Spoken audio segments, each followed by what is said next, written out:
Quick recap before we add code-based grading. In the previous module, you turned prompt evaluation into a repeatable loop, build a dataset, run each test case, ask a model grader for a score, and inspect the reasoning behind that score. That gave you a baseline. Baseline means the first score you keep before changing the prompt. It was useful because quality was no longer only a feeling. But a model grader is still flexible judgment. It can explain task following, completeness, helpfulness, and safety, while exact format mistakes can slip through unless you check them directly. In building with the Claude API, that split matters for real applications. This is Anthropic Claude API prerequisite practice for the Claude Certified Architect exam, because production systems need both judgment and hard gates. Quick pause while we are on the recap view. If this Claude API walkthrough is helping, like and subscribe so the next lesson is easy to find when you come back. Now we add the exact gate. Did Claude return valid Python, JSON, or regex with no extra explanation? Code-based grading starts with one practical question. Did the model actually return code we can use? For these prompt evals, the output should be plain Python, JSON, or regex. No explanation, no commentary, no friendly wrapper, and no malformed syntax hiding inside a good-looking answer. That is the job of the code grader. It takes the model output and runs a simple deterministic check against the expected format. The model grader still has a job because it can judge whether the answer directly addresses the task and whether the generated code is accurate. But the code grader handles the crisp failures first. If the task asked for JSON and the answer contains a paragraph, that is not a subtle quality issue. If the Python cannot parse, the score should reflect that immediately. The lesson becomes stronger when both signals sit side by side, exact syntax from the code grader and task following from the model grader. Think of the evaluation as 3 signals, not one blended opinion. Signal 1 is format. The response should return only Python, JSON, or regex without explanation. Signal 2 is valid syntax. Produced Python, JSON, and regex should have valid syntax. Those 2 are ideal for the code grader because a parser can make a clear yes or no decision. Signal 3 is task following. The generated code should directly and clearly address the user's task, and it should be accurate. That stays with the model grader because correctness and relevance are harder to reduce to one parser call. The original diagram labels this split as code grader and model grader with the Anthropic course mark. We transform that into a responsibility map. The code grader catches mechanical failure, while the model grader catches whether the answer was actually useful. That split keeps your eval from rewarding a fluent explanation when the artifact itself cannot run. The syntax check is small enough to understand as a notebook cell. The JSON validator strips the text and calls json.loads. If json.loads accepts the text, the helper returns 10. If it raises json.jsond code error, the helper returns 0. The Python validator uses ast.parse on the stripped output, which tells us whether Python can build an abstract syntax tree from the answer. The regex validator calls re.compile, and if the expression cannot compile, it catches re-error and returns 0. Then a grade underscore syntax helper looks at the test case format field and routes to the matching validator. The important idea is not that these validators prove the generated code is perfect. They prove one crisp thing. The output has the requested shape and can be parsed by the expected tool. That is exactly the kind of deterministic evidence a prompt eval needs beside the model grader's judgment. The validators need one more piece of data. Each test case must say what format it expects. That is why the dataset object grows from a task-only item into a small contract. One row might say task. Create a Python function to validate an AWS IAM username and format Python. Other generated cases can ask for JSON configuration or a regex pattern. In the notebook, after the dataset prompt is updated and the cell runs again, the generated dataset lines up with the tasks. Create a JSON configuration, got JSON. Write Python, got Python. Write a regular expression, got regex. That format key is what grade underscore syntax reads before it calls validate underscore JSON, validate underscore Python, or validate underscore Regex. You could edit a small dataset manually, but prompt-driven dataset generation matters when you want many test cases. The generator should produce both the task and the expected format, so the eval can scale without hand-labeling each case. The grader should catch bad output, but the prompt should also prevent it. The draft prompt gets sharper with two rules: respond only with Python, JSON, or a plain regex, and do not add any comments, commentary, or explanation. That tells Claude the answer should be the artifact itself. The notebook also uses a pre-filled assistant message.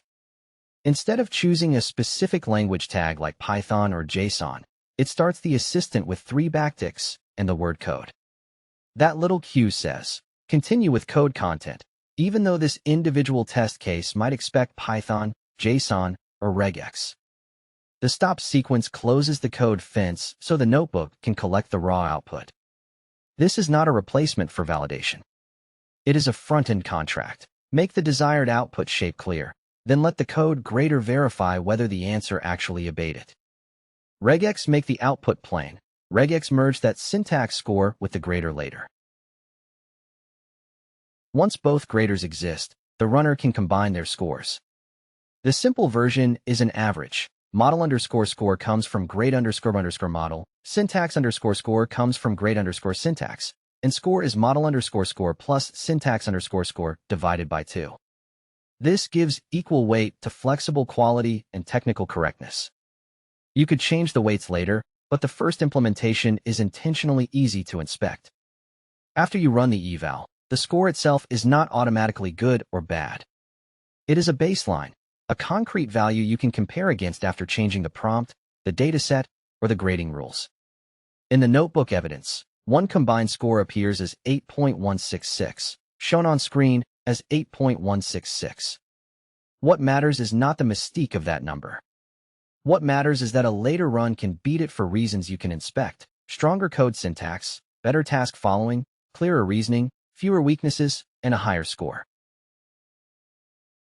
Now the exercise improves the model grader itself. The task is to give the model grader more context on what a good solution looks like. The new field is solution criteria, which means short requirements that describe what a good answer should include. Step number 1 updates the dataset generation prompt, so every test case includes solution underscore criteria. The example asks for an AWS Lambda JSON configuration with a Python runtime, memory allocation, timeout, and basic structure. Step number 2 updates the grade underscore model prompt, so the grader sees those criteria next to the solution it is evaluating. That is the whole exercise. Add richer context to the test case, then pass that context into the grader. It may sound bigger than it is, so the lesson asks you to pause and try it first.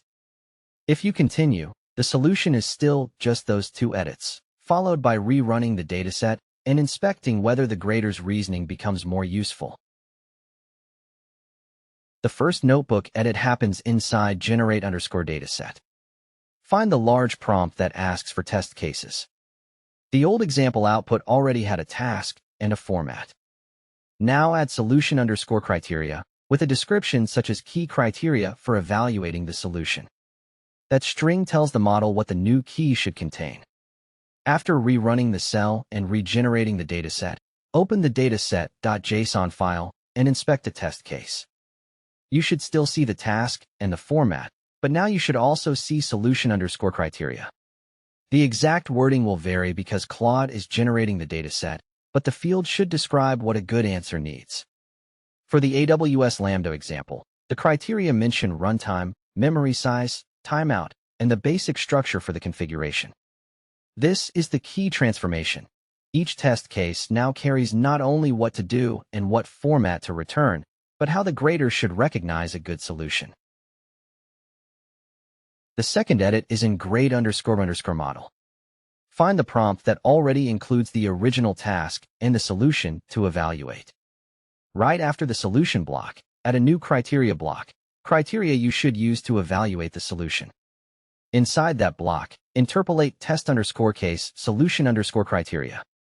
The important detail is that the grader sees criteria for the current object, not a generic rubric floating somewhere else.